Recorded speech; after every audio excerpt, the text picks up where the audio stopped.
G'day guys and welcome once again to Ask a Pathfinder's advice page.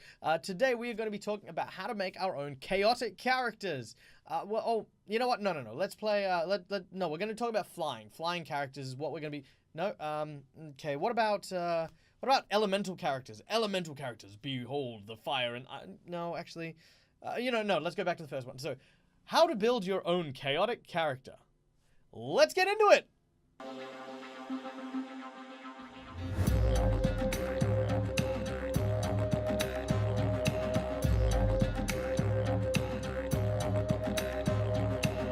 Alright guys, so today we're gonna be Chaos!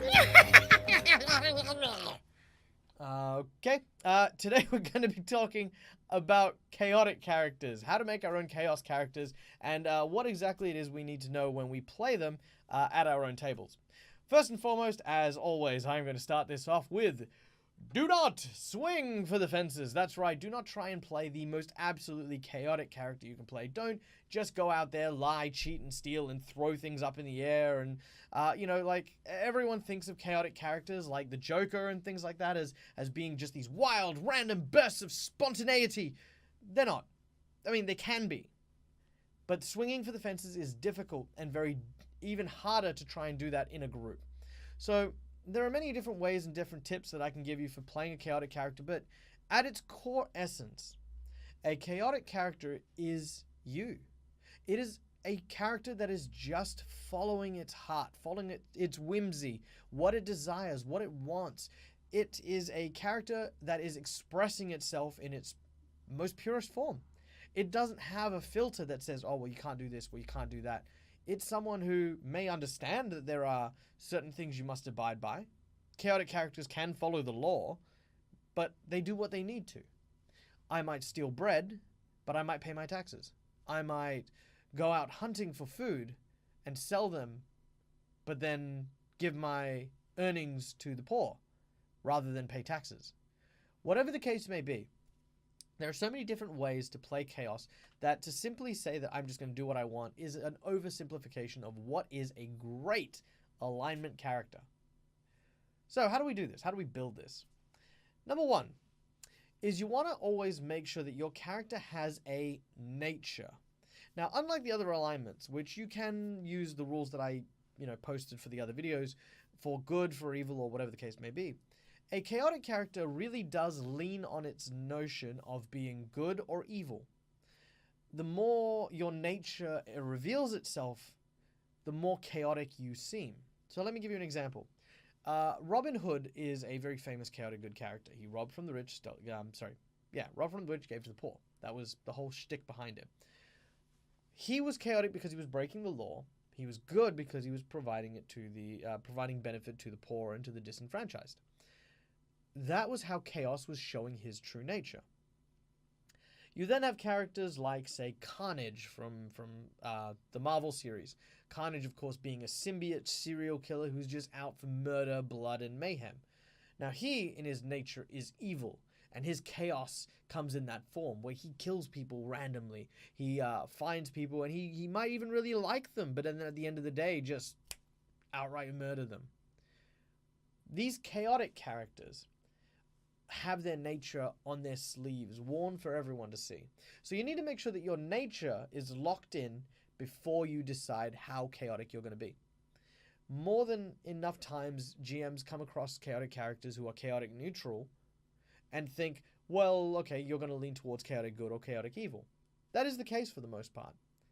A true chaotic neutral character has a system of chaos, and I know that kind of sounds redundant, but they are chaos incarnate. They are chaos by nature, which means they don't even rely on themselves.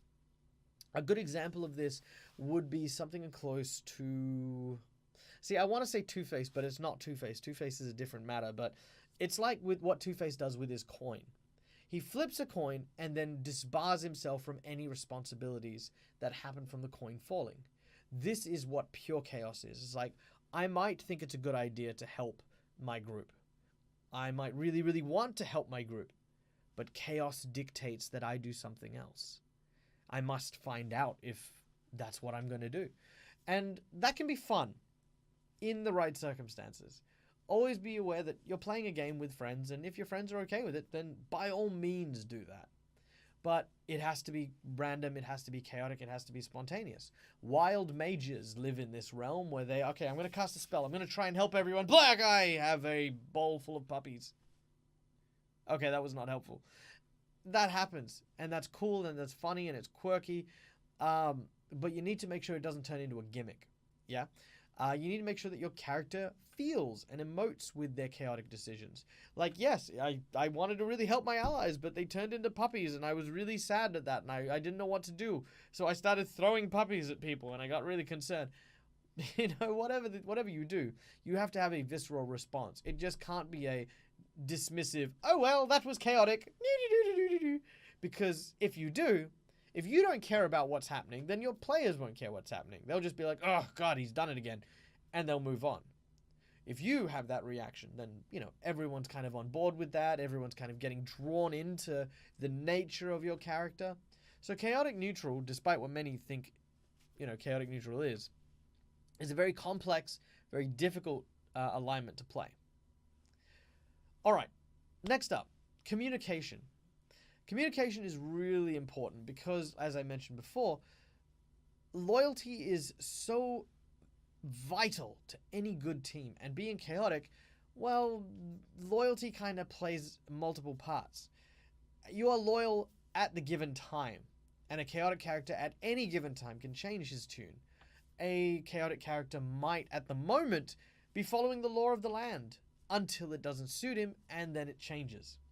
So you've got to remember that you need to communicate that as a player to give your other fellow players some fair warning before you start going off randomly doing stuff. There are some exceptions to this rule. Obviously, if you are trying to get a response out of them, like an organic one, like something fun, something amusing, like, hey guys, I stole some batteries from those rich people. Yeah, check it out. So, you know, and then they're looking at you like, what? What did you do that for? Because, of course, if you have that conversation, it's going to go down like this. Can I steal the batteries from these people? I want to kind of provoke them into attacking us. No, you can't steal that. What the hell's wrong with you? So you steal it. But on the other hand, you have certain things like, ooh, okay, look, I don't want to really make enemies of the queen and everyone around you. Is anyone okay if I do something that, you know, might get us in a bit of a trouble? And they might go, yeah, all right, sure. You know, other people might go, ooh, maybe later.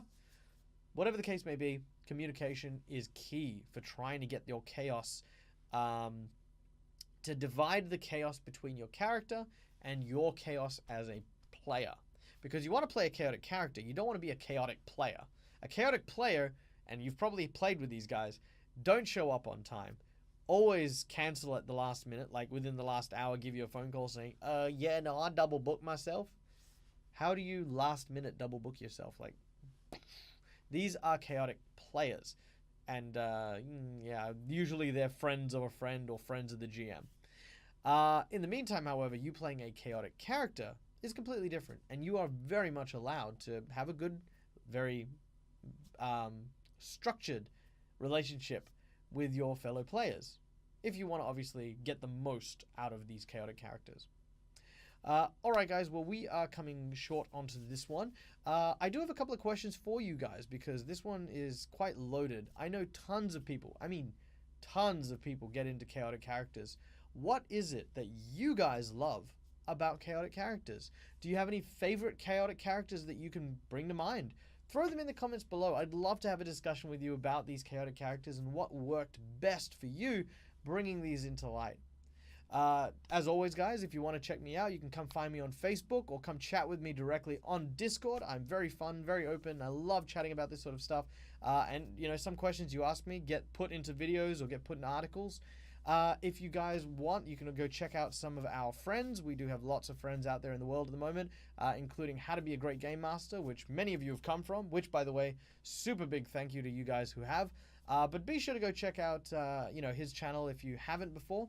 And of course, if you want to help us develop, grow, and expand, then you can become one of our cheeky goblins over at Patreon for as little as $1 a month. And, well, yeah, as always, guys, until next time, keep your dice rolling and make sure your ideas stay... Chaos!